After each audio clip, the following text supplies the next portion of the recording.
A4 2019 metų, 81 tūkstantis mylių, juodas spalva, balandžio 16 aukcionas, 2 litrai, priekis varomas, Manheimas, sveikos mašinos, matau pirmą pabraižymą ant bamperio. Čia šiek tiek irgi buvo matyti kažkur tai prilesta, šiek tiek yra pabraižyta. Šonas atrodo sveikas, stogas irgi nesimato, kad turėtų kažkokių tai pažeidimų. Galinis sparnas yra šiek tiek pabraižytas. Balandžio 16 aukcionas ir numatoma kaina apie kažkur tai 10-12 tūkstančių dolerių turėtų už ją būti. Sakyčiau, gera kaina.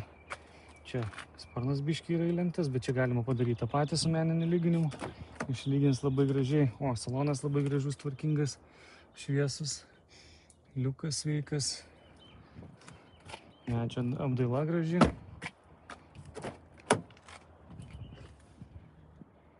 Matosi labai tvarkingai, netgi išvalyta, cheminis padarytas. Aišku, ne toks cheminis, draugai, čia reikia pilno cheminio, bet išvalyta, bent jau suklijuotos, plėvelės uždėtos, apsaugota viskas. Kaip žinot, amerikonai taip neprižiūri mašinų. Netgi aukcionuose, kaip matot, paruoštos mašinos, kurios yra pardavimui, netgi kaip atrodo nesutvarkyta, nes jiem visiškai jie atsipalaidavę žmonės, žinokit, jie kažkaip tai neima į galvą. Taip, gerai, pabandom užsivesti, kaip automobilis, paklausysim, dirba, kaip važiuoja. Važiuoja, aišku, nepatikrinsim, bet bent jau kaip variklis dirba. Užsiveda be problemų irgi. Šildomas sėdynės turi, ekraniukas, naujesnis vaikas. Geros mylios, 81 tūkstantis. Čia viskas tvarkingai, žinokit.